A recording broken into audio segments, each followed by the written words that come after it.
Ibu semua, siswa-siswi Rumah Belajar Udin, salam wow dari Bang Pasca. Abang yakin sekalipun di tengah kondisi yang kurang baik, di tengah-tengah situasi adanya pandemi COVID-19 yang mengharuskan sekolah, adik berada di rumah, tapi abang yakin semangat belajar adik tetap tinggi. Hari ini kita mau belajar tentang integral. Bagian yang pertama yang mau abang kasihkan kepada adik-adik yaitu definisi dari integral. Ya, kalau dikatakan definisi berarti itu apa sih integral tersebut? Ya, itulah bagian yang pertama. Di kelas 11 yang materi sebelumnya kita udah belajar tentang turunan. Ada hubungannya nanti dengan integral, yaitu di definisi ini. Ya, kenapa? Karena definisi dari integral itu adalah anti dari turunan. Maksudnya anti dari turunan di situ apa sih? Gitu ya. Nah, jadi kalau anti itu berarti melawan. Dalam hal di sini ya, lawan dari proses turunan. Itulah yang dimaksud dengan integral. Ya. Ketika kita belajar turunan, maka konsepnya kan seperti ini. Yang dikasih tahu adalah fx. Maka pertanyaannya adalah f aksen, gitu ya. Oke, maka alur dari fx menuju f aksen itulah yang kita pelajari di turunan.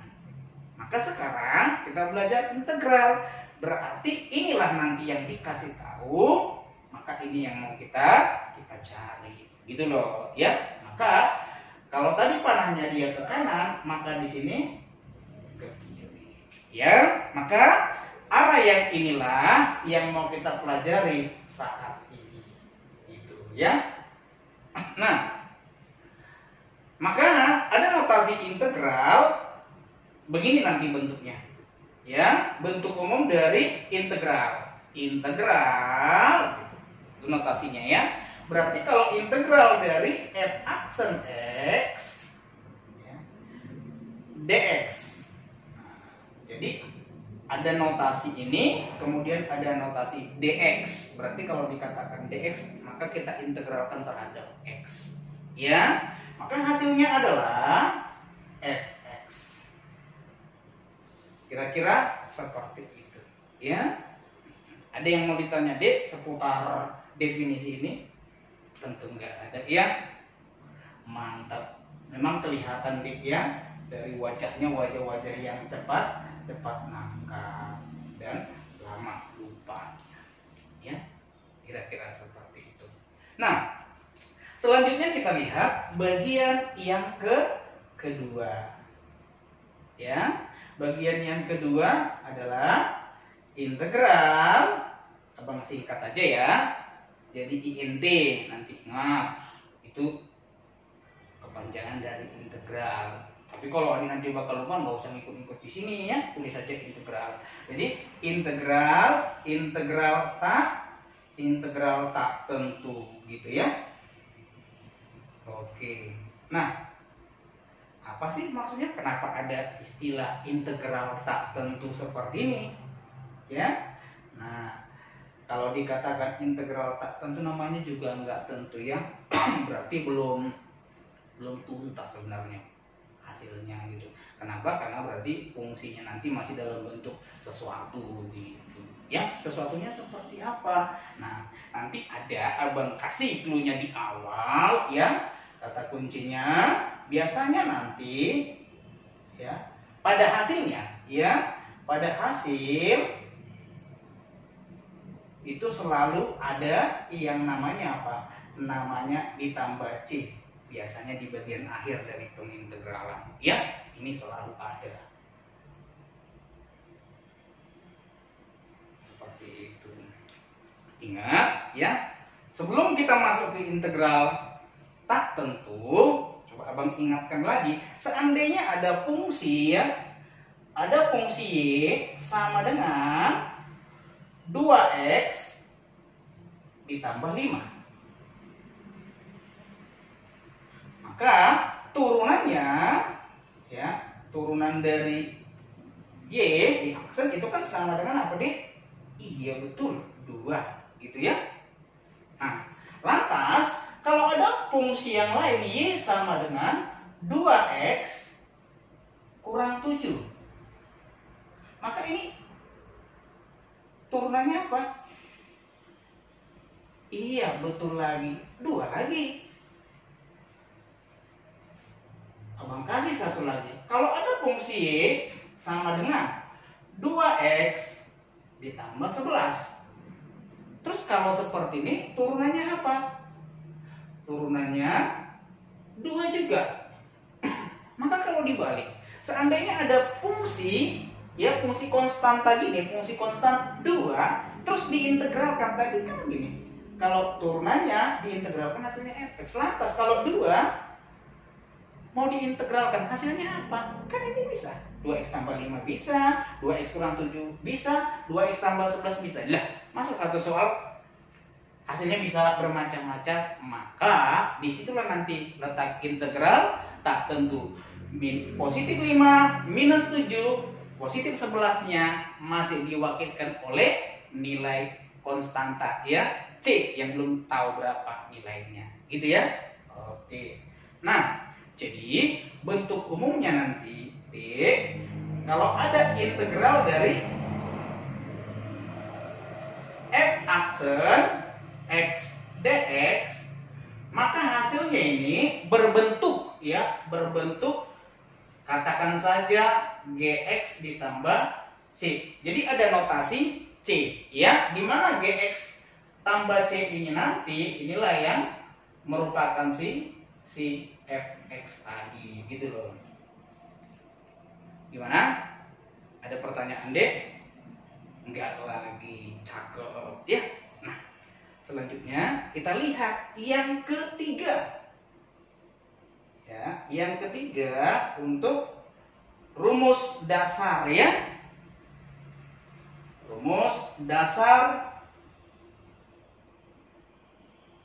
pengintegralan. Ya. Nah,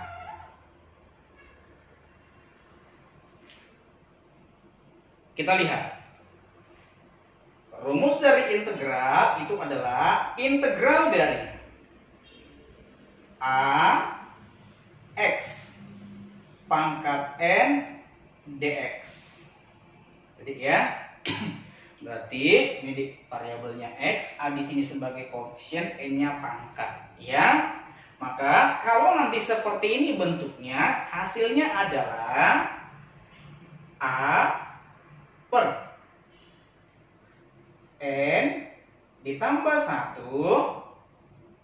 kemudian x pangkat n tambah 1 ditambah dengan c. Nah itu ya, jadi ada tambah c nya. Oke, nah rumus ini boleh dilakukan ya sepanjang ada syaratnya. Apa itu? Dengan catatan ya, pangkatnya tidak sama dengan negatif 1 ya. Nah, jadi kalau di luar itu bisalah digunakan. Ya, yang penting dia bilangan real ya. Jangan minus 1. Kenapa? Kalau minus 1 nanti bermasalah di sini ya kan. Minus 1 tambah 1 jadi 0. Ingat kalau sebuah pecahan penyebutnya 0 itu jadi tidak terdefinisi hasilnya. Maka dibatasi untuk n tidak sama dengan minus 1. Gitu ya. Kira-kira ada pertanyaan? Nah, abang buatkan contoh sederhananya saja. Misalkan ada bentuk gini, integral dari ya 5x pangkat 4 dx. Ya, gampang dong ya. Nah, kalau kita lihat bentuknya ini selaras lah, maka A-nya di situ 5, N-nya di situ 4. Terpenuhi nggak syaratnya? Terpenuhi dong, kan tidak minus 1 pangkatnya. Boleh ya? Maka hasilnya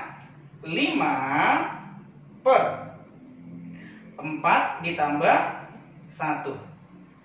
X pangkat 4 ditambah 1 ya, ditambah dengan C gitu. Ya kan? Nah, hasilnya sama dengan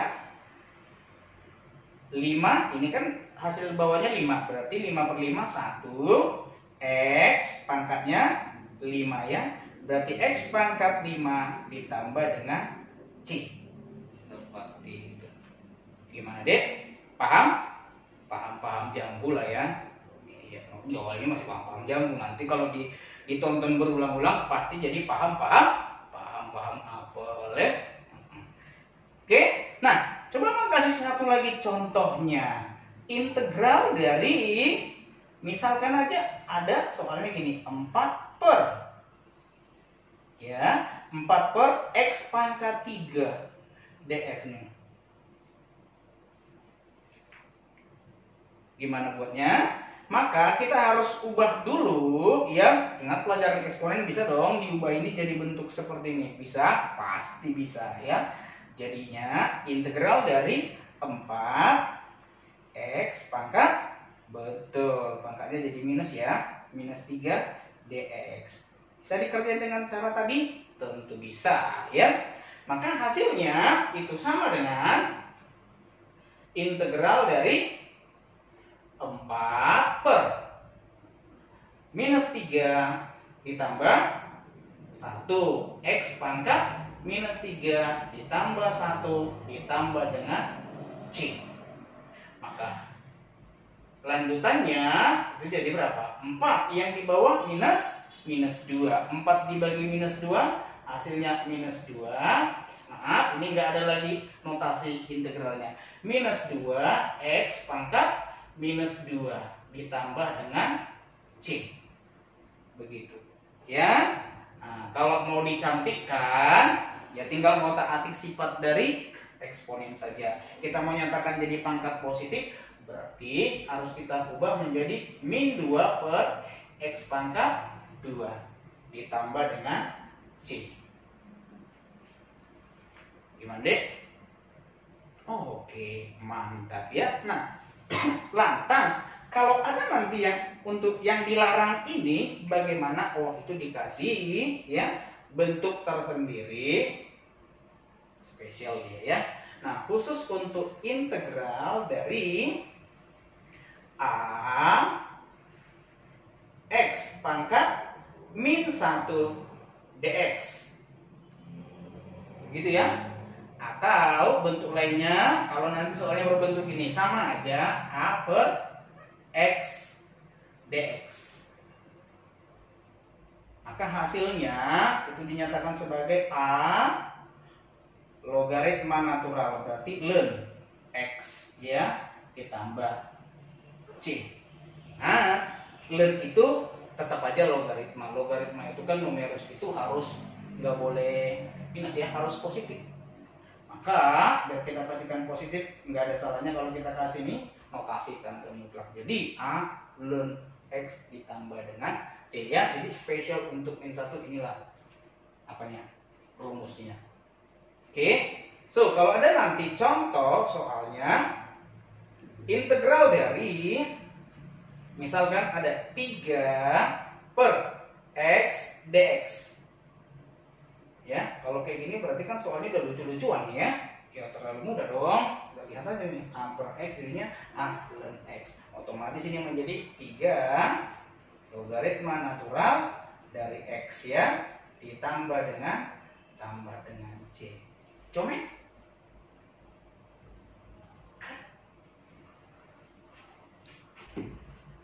Oke. Nah, kita lanjut ke bagian yang keempat atau yang D ya.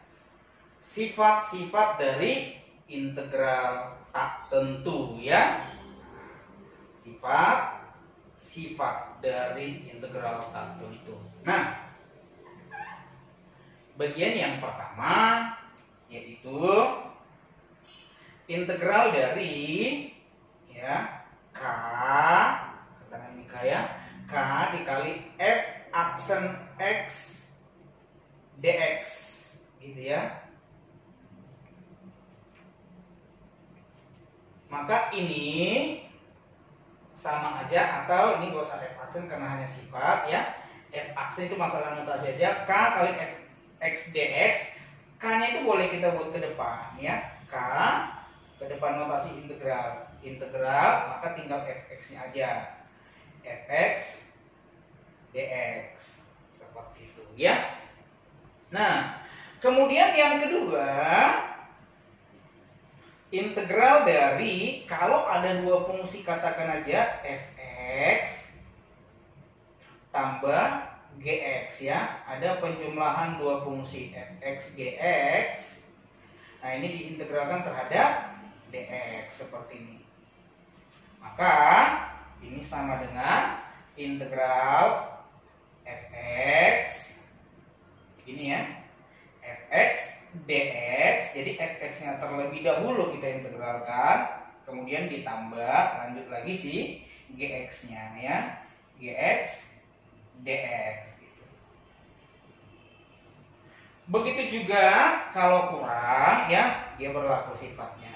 Kalau sini kurang, di sini juga kurang seperti itu ya. Nah tapi jangan lakukan kalau perkalian. Kalau perkalian nggak boleh ya, Dek, ya. Kalau ada fx kali gx terus dibalik integral fx nya dicari dikalikan integral gx nya, nggak boleh ya. Nah maka tentukan di sini di integral fx tadi, kalau kita ikutin sana kan pasti nongol c, di sini nanti nongol c ya. Nah, pada prinsipnya c ditambah konstanta ya hasilnya tetap konstanta. Nanti diwakilkan satu aja konstantanya seperti itu ya. Oke lah. Nah coba abang kasih contoh ya yang berbentuk soal cerita ya. Nah kita lihat contoh dari penerapan integral ya. Memberikan contohnya, gradien garis singgung kurva di titik x, y diberikan nilainya itu 2x kurang 5. Jika kurva melalui titik 1,6, maka tentukan persamaan kurva ya. Nah inilah salah satu contoh dari soal integral. Ingat waktu kita belajar turunan ya, gradien dari garis singgung suatu kurva ya itu adalah turunan pertama. Berarti yang ini boleh dong kita nyatakan sebagai f aksen ya. M itu berarti f aksen x sama dengan 2x kurang 5 gitu ya. Oke. Maka kuncinya ingat, kalau dikatakan kurva ya, kurva itu berarti ya, kurva itu adalah y atau sama dengan fx. Berarti nyambung dong ke definisi tadi, yang dikasih tahu itu adalah f aksen, yang ditanya itu adalah fx. Berarti ini masuk ke bagian apa? Materi integral ya. Maka fx itu sama dengan integral dari f aksen. Siapa f aksennya? Berarti 2x kurang 5 gitu ya, dx. Maka kalau kita ikutkan sifatnya tadi, kalau di rumusnya kan dia hanya begini saja ya. Nah kalau kita lihat sifatnya berarti ini memenuhi yang ini, tambah ya. Kalau di sini kebetulan kurang, berarti inilah fx-nya, ini gx-nya. Ternyata kalau dia pengurangan, integral aja satu-satu ya. Berarti integral dari 2x, iya berarti 2 per ya, 2 per 1 ditambah 1, karena kan pangkatnya 1 ya. X pangkat 1 ditambah 1 dikurang ini 5 ya, dia nggak ada x-nya. Berarti kalau nggak ada x-nya itu sama aja dengan pangkat 0. Berarti ini kan jadi x pangkat, maaf ya, 5 per 0 ditambah 1, kemudian x pangkat 0 ditambah 1. Dari sini sih ada tambah c-nya, dari sini tambah c-nya tuh, cuma abang bilang tadi c-nya satukan aja ya, ditambah c seperti itu ya. Maka hasilnya ini menjadi 2 per 2 itu 1, x pangkat 2 dikurang 5 per 1, 5 X pangkat 1 ditambah dengan C. Ya, ingat Fx itu setara dengan Y. Boleh dong kita gantikan dengan Y. Ya, digantikan dengan Y. Kan seperti itu. Nah, ini udah kurva. Ya, nanti kelar C-nya. Dari mana kelar? Ya, dengan kita mensubstitusikan titik yang dilalui kurva melalui 1,6. Berarti kan kalau begini X-nya 1, Y-nya 6. Kita substitusikan saja. Maka kita substitusikan titik 1,6 ya. Y-nya 6 sama dengan 1 kuadrat dikurang 5 dikali 1 ditambah dengan C. Maka diperoleh hasilnya 6 sama dengan, yang ini tentu 1, ini 5, 1 kurang 5 itu minus 4, minus 4 ditambah dengan C ya, minus 4 nya kita pindahkan, maka kita peroleh C nya 10 ya, 6 ditambah 4, 10. Sehingga kita substitusikan balik ke kurvanya, maka diperolehlah Y nya sama dengan X kuadrat dikurangi dengan 5X ditambah dengan 10 ya. Nah, itulah hasilnya. Oke? Kira-kira ada pertanyaan? Tidak ada. Mantap. Oke, kira-kira sampai sini dulu deh bagian yang pertama ya untuk pertemuan kita kali ini. Nanti kita lanjutkan lagi untuk bagian integral lanjutannya. Bisalah adik-adik sekalian tonton materi yang sudah Abang berikan tadi berulang-ulang nanti di rumah. Abang yakin semakin sering adik tonton, maka pengertian adik tentang integral semakin mantap ya. Sembari adik-adik tonton, Abang yakin sudah bisa memahaminya. Nggak salah kalau Abang kasih soal latihan untuk dikerjakan di rumah ya. Ada 3 soal, nanti dikerjakan, nanti langsung kirim ke Abang. Sekian, selamat sore, salam wow.